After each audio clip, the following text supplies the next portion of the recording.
So, Skip, on a scale of 1 to 10, what shot do you give the Rockets to win the West? You can laugh if you want.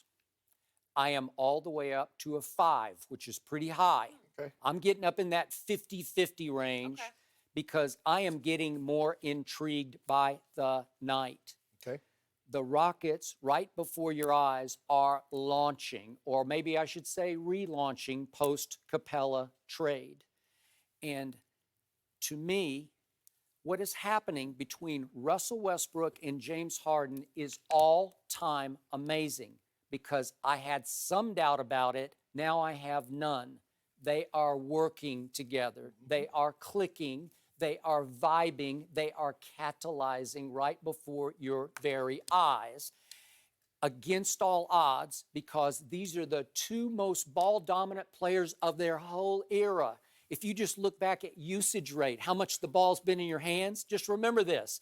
Russ led this whole league in usage rate in 2014, 15, 16, and 17, and James Harden led in usage rate in 18 and 19. And you're telling me, wait a minute, fire and water are going to go to... No. Yes, they are.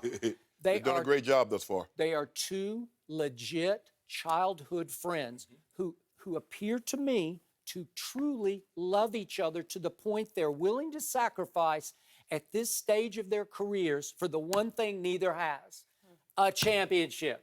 They have every individual kind of accolade you could ever want. We're about to talk to Mark Anthony Green on this show. He is the interviewer extraordinaire who's done so many big superstar cover stories for GQ, and he's got a new one. Cover story, Russell Westbrook, James Harden. Later in the piece, which we'll discuss, Russell Westbrook says, we have everything individually.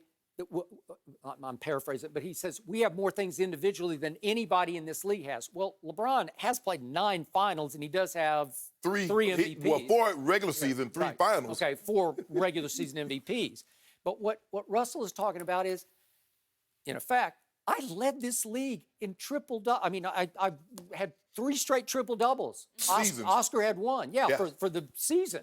Right. Nobody's ever done that. Right. And James Harden just revolutionized how offensive basketball is played, and most of us agree, oh, yeah, he's the greatest offensive player ever. I still would go Michael Jordan just on power and guts and will, but still, he invented a shot nobody had ever seen before, and I thought it was walking, and now everybody does it, the step back. Everybody added the step back. You see Jason Tatum, you see LeBron, everybody's doing it. Last night I'm watching Luka destroy my Spurs, and all he does is shoot step back threes. That's it. Because you don't need to jump, you can just step back and shoot it. You don't have to shoot a jump shot, it's a set shot, right? Yeah. Okay, so they have done those things individually, but they have no championship, and they're willing to sacrifice. But something is happening right before your very eyes. The Rockets are slowly becoming Russell Westbrook's team.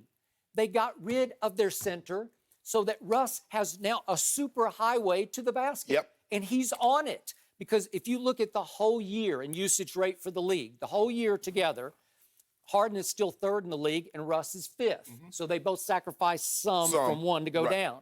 Since the Capella trade, that's 8 games, all of a sudden James has fallen to 9th in usage rate, while Russ has risen to 2nd. Russ is taking over games. Russ took 24 shots last night against Memphis to only 16 for James Harden, and James seems totally fine with it. Yes. Is James still probably going to lead this league in scoring? Probably. Absolutely. Probably, I mean, unless he falls off the tree somehow. But I don't think it's going to happen. So, to me, remember what the owner, Fertitta, said last week. He made a strong case that none of us, those looking up at the Lakers, Clippers, Denver, none of us fear the Lakers, Clippers, or Denver the way we did Golden State. Well, they don't. No. They just don't. So the Rockets are looking at it like, yeah, we can go small, and we still have a shot because we have 2 of the greatest forces we've ever seen. Right. Nobody's ever played harder than Russell Westbrook. Right. Because the advantage, Skipper, you make a compelling point when you gave him a 5, is that the thing that they're forcing teams to do, because when D'Antoni says, we're going to play the small lineup, we're going to force you to blink before we do. So in other words, what he means by that, you might start 2 bigs, But before long, guess what? You're going to be playing our height. You're going to be playing 6'6" guys where we have a decided advantage. What Golden State could do, okay, play small. Who you going to deal with Kevin Durant? Okay. And so now we bring in Iggy. We could take Looney or we could take a big off the floor. Okay, we'll play with you like that. And Draymond, because this is what they did all the time.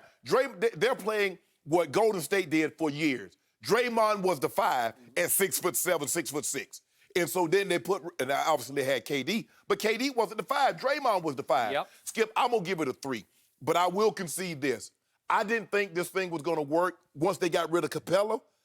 It might work in the regular season. But you know one thing. Kawhi coined the phrase last year, said, board man get paid. If you don't get rebounds in the regular postseason, you're going home. Okay. I'm looking at the Memphis game last night, Skip. The only advantage that they have is they have 7 foot tall Valanciunas. Well, they got him shooting jumpers. You got 6'5" PJ Tucker playing him at his back. They did. And y'all jacking up threes like them, and the next thing you know, they take him out the court, and so now we're a level playing field because all of your guys are 6'7". What Russ is doing, the reason why Russ is getting off more shots, Skip, he gets the ball, he gone. He ain't even, hey, don't even worry about, hey, y'all can stay back there if you want to. Skip, he going to the bucket. He cut down on shooting all those threes. He's hitting that mid-range game. Stopped shooting threes. He did. He gave in on a team that only shoots threes and said, you know what? Not my strength. Right. Everybody else, I mean, Covington, everybody else, Tucker, House, all you guys, McLemore, y'all shoot the threes. Yep. Me, I'm driving to the back. Either I'm getting a 15-footer or I'm getting to the rack. Skip, I mean, there are times, right? Let me look at this. It's a 1-on-2 to the basket. 1-on-3 to the basket. And he's finishing every play. And when the misses comes off, he's battling 6'6" guys for the rebound tipper to get in. But Skip, I'm gonna say it's a 3 because I believe that what's gonna hurt them, the Lakers are big, and I believe they'll punish them down low. I believe the Clippers. Now they match up really well with the Clippers for whatever reason. They seem to have a Clippers numbers. They do. The Nuggets will give them problems because Jokic, you're not putting PJ Tucker on Jokic because he's going to go down, he's going to punish you, Skip. Okay, but conversely, Jokic is going to have a hard time on the other end. I put him on PJ Tucker because PJ Tucker's not going to put the ball on the floor and try to get around you. He can shoot corner threes. Yes. You're going to have to get out there and get a hand up, and it's going to take you out of the center of attention. You know what? I want PJ Tucker to lead the team in scoring. Yeah. Because I know if you let Russ get 30, you let James Harden get 30, what's happening, Skip, both of these guys are getting 30. That's the problem that you're having because you remember when the Lakers, they played the Lakers. Russ went for 40. James had an off night, but Russ got it going. Got it going. And now you're in trouble. You better let somebody else beat you. In fact, my friend Tim Legler at ESPN said last night, Russell Westbrook is playing the best basketball of his career right now. I can agree with that. Okay, that's a mouthful. And I love Tim, and he's a smart guy. That's a mouthful. Nothing seems forced. Skip, there are times that he was getting no triple-doubles. He was forcing shots. He was jacking up unnecessary threes. Now he's going to the basket. He's shooting that mid-range. He'll drop it off because, he have, like 8 or 9 assists last night? Yep, he did. So he's playing phenomenal. James Harden is like, I'm looking up and I'm like, it seems like James Harden just made another 3. And the next thing you know, Skip, he's 5 or 8.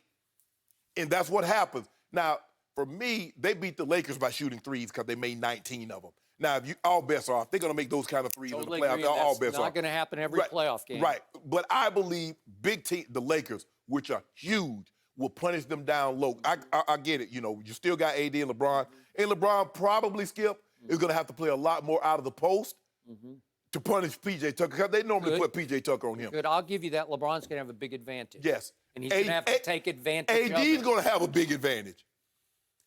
Maybe not as big as LeBron. Well, who's going to play AD? He has to play somebody smaller.